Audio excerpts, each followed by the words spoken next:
Hello and welcome back to TechNuovo. My name's Steph and I've just finished watching the Samsung Galaxy Unpacked event at 2023. I've made some notes and I wanted to just make a video running through what actually happened at this event. There are three new handsets on the way: the S23, the S23 Plus, and the S23 Ultra. All do relatively different things, I suppose, but let's dive into what they actually spoke about first. And it was very clear that Samsung wanted to talk about their camera. It took up probably most of the segment about the phone, so you know it's the main feature now of the new S23 series of phones. Just to run through some notes that I have on here: S23, S23 Plus, S23 Ultra, 12-bit dynamic range HDR, incredible. 1.5 times increase in full well capacity, which means that each pixel has a longer charge, so hopefully extending the life of the handset and things like color saturation and vibrance and things like that. 4K 60 frames per second around the front and back cameras, and a brand new processor for Super HDR for color clarity as well. They also mentioned that on the Ultra, you've got 8K 30 FPS on the wide angle and 2.5 times more light in videos. But it wasn't all about video. They actually spoke about the camera capabilities in the phone as well. Maximum 200 megapixel sensor. Now, for a phone, that's absolutely mentally huge. Why anyone would need 200 megapixels, but essentially the demo they gave was the fact that you could take a super wide angle photo and then you will be able to crop in to a particular subject. And they showed off this nice kind of luxurious valley. You're able to zoom into a specific detail and still retain excellent clarity essentially in your photos. And just to clarify, the Galaxy S23 Ultra has the 200 megapixel wide angle camera. The Galaxy S23 Plus has a 50 megapixel camera, as well as the S23 with a 50 megapixel camera as well. The ultra wide camera across the range comes in at 12 megapixel, and then also the selfie camera around the front is 12 megapixel as well. The telephoto lens comes in at 10 megapixel across the range, and with the S23 Ultra, you've got an optical zoom at 3 times and 10 times, with a digital zoom up to 100 times. And then with the S23 Plus and the S23, you've got a 3 times optical zoom and a digital zoom up to 30 times. Now, they spoke about the adaptive tetra squared pixel sensor, which takes pixels and turns them into larger pixels. It essentially will improve light in low level lighting conditions because it can group pixels together. They have a super quad pixel autofocus, which again takes 4 adjacent pixels and detects what's actually in the scene, so it's able to autofocus on things a lot faster than, say, an older Samsung phone. And it actually gives the autofocusing more points of reference as well, depending on the subject and what's in frame. Now, it did also mention Pro Video Mode, which you can change things like your ISO, your white balance, and focus points. And you can also have the ability to remove the UI when framing a shot. There is also a camera assistant now on their phones, which sets auto HDR and auto lens switching, again, depending on what you're shooting, on what you're taking a picture of, and you can have the phone pretty much do everything for you. Of course, there will probably be manual control as well if you want to use the different lenses, but there is the option there to have auto control. One thing that annoyed me a little bit too much is that one of the presenters there tonight kept saying GIF and not GIF. Some of my favorite GIFs that I receive or I find online. But anyway, she spoke about how the phone is able to upscale content that is sent to you. So,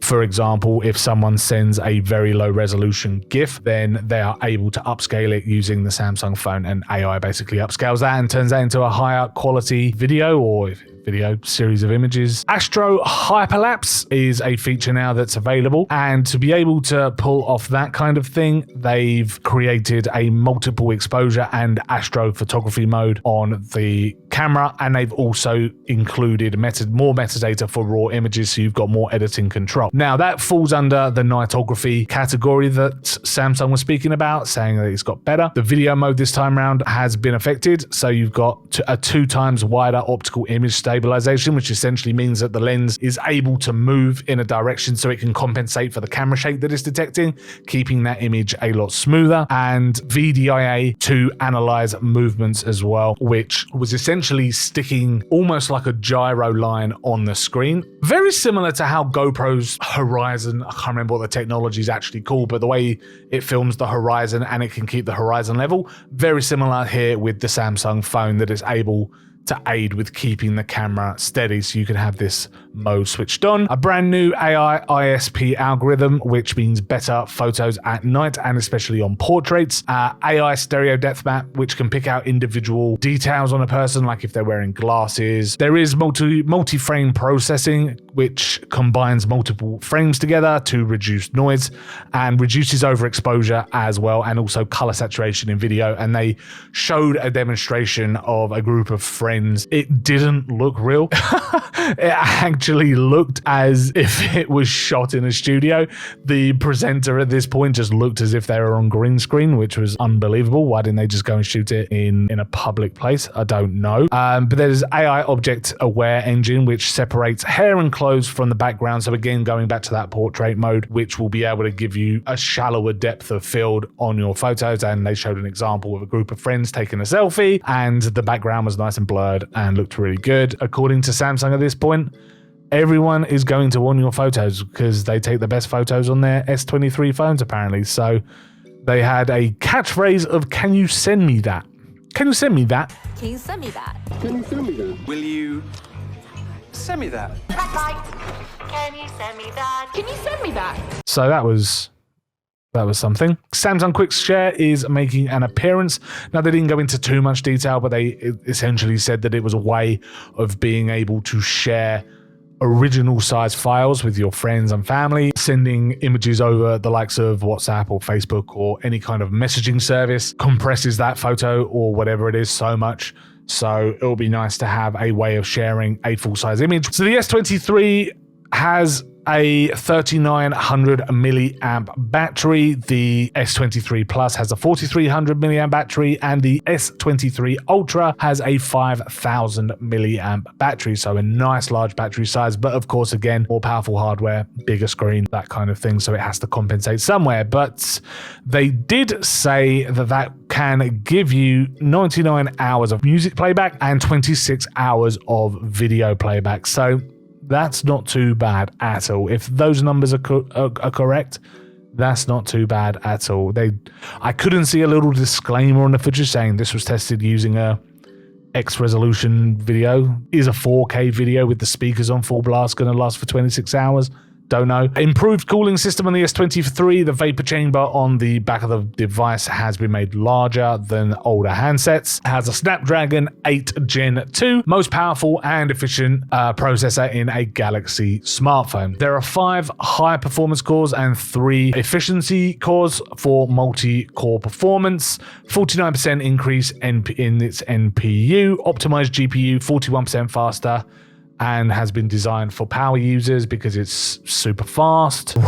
What did make me laugh is in the GPU, ray tracing has been enabled. There's a ray tracing module in the GPU. Whether that will take off, I have no idea. If you've looked at statistics on who actually uses ray tracing on PC hardware, on PC gaming hardware, it's not many at all. So again, whether this takes off on mobile, I don't know. It's a nice to have, of course, but people or a studio is going to develop ray tracing games for mobile. What's the battery life going to be if you are pushing this GPU to the max and playing ray trace games? I don't know. Is it gonna be able to stand the test of time? As I say, not many people have adopted it on PC gaming. 1750 nits peak brightness, which is really, really bright, and also helps for the HDR content as well that you're able to film and consume. Vision Booster auto detects light in your surroundings to optimize your screen's brightness depending on what you're doing. So they did run through a little bit of the software side, but of course, most of this was about the cameras. It comes with the One UI 5.1 as standard, and that version of One UI is also being rolled out on other devices as well. But of course, in the future, widgets remain, which was okay to go through. Videos you can have as wallpapers. The phone also gave they gave an example of the phone remembering what you do at certain times. And the example they gave was you put in a set of Galaxy Buds and Spotify will open and it will resume your music. Now that to me doesn't sound as if the phone is remembering what you do at certain times. Is it going to remember that that you've set a pattern and then you get to 1 p.m. lunchtime every day and you look at TikTok? Is it going to give you a notification to say it's 1 p.m. better look at TikTok for an hour? Is it going to remember that kind of thing and give you notifications on using apps? Yes, if you connect it to your laptop or you use something Bluetooth, it will give you suggestions based on what that product is. You put in a pair of earphones and it's going to open a music app. Is it going to remember that 1 o'clock I like to look at social media every day? I don't know. Maybe not. Security stuff is now under one dashboard, and Samsung notes collab in real time with other people. So there was an example of 2 people sitting on a webcam call or a video call, and they were collaborating on one Samsung Notes document together and changing things on the fly in real time. They showed off their Samsung smart things, and they showed off a couple of projectors that you can then put together. Very Samsung based. Showed off that there is now a theater mode that when you tap it, it will turn off the lights in the room so you can then watch your movies. One thing I did question is how compatible with Samsung smart things does that have to be? You know, can you connect any wireless projector to that phone and it detects it as a projector to be able to perform, or any light bulbs falling under the Samsung smart things? Available to pre-order today, all phones, which is nice. The S23 starts at $799. The S23 Plus starts at $999, and the S23 Ultra at $1,199. So not cheap, not hugely expensive either compared to how expensive phones have been in the past, but yeah, I'm not sure if people are going to be rushing out to buy one quickly unless their contracts are ending. I haven't written it down here, unfortunately, but there is going to be 4 years of software updates for the user, and then 5 years worth of security updates as well. So they were very much into their sustainability this time around. The phone's pretty much made of recycled materials, including the screen and even down to the paint they use on the back, which is quite cool to see actually that they are caring about the environment rather than attributing to e-waste. So finally, I just want to run through quickly the mention of the Galaxy Book3 laptop series that they have coming out. They've got the Pro starting at $1,249. They've got the Pro 360, which is a laptop that turns into a tablet and it has a touchscreen on there, at $1,399, and the Book3 Ultra, which is $2,199. And they're available for pre-order as well. They come with 13 Gen Intel Core processors, i7 or i9, a 4070 laptop GPU, which is stellar, dynamic AMOLED screens, 3K displays, 16:10 aspect ratios, so it's a little bit wider in the vertical, which is really nice and quite common now for laptops. 120% color volume. Again, we haven't seen one to see it in person or to test. Take that with a grain of salt. 120 hertz refresh rate, so they're going for that gaming audience as well. Now, they did mention, which made me laugh, was the fact that it's got quad speakers in it and a studio quality microphone. Is there going to be a studio quality microphone built into a laptop? No, it's a little ambitious, I think. What I did enjoy is finding out about the control between devices. So if you have a Samsung phone and a Samsung tablet, that seemed pretty cool. You could use the tablet as a second screen to your laptop, or you can use seamless control and you can actually physically use the mouse on the phone or on the tablet and still have those as a phone and a tablet. And there's some nice things as well, where if you pair the phone to the laptops, then you, through Windows, you can, if you're looking at a website on your mobile phone while you're out and about walking around, you can continue looking at that website with a click of a button on your desktop once the devices are connected, and then also being able to transfer raw photos directly from your phone to your laptop. I love that feature. I think is really, really cool, and definitely something that will make life a lot easier, especially when it comes to transferring photos and videos and things like that. So that was the Samsung Galaxy Unpacked event this year. If you did enjoy this video and this quick round, I'll say it's quick, half an hour roundup, then please hit that like button, subscribe to keep up with our latest tech and gaming videos, and also let us know in the comments down below what you thought if you caught the Samsung Galaxy Unpacked event, or if you're watching it now, or if you're excited for the new phones. Let us know in the comments down below. As I say, thanks very much for watching, and we'll see you in the next video.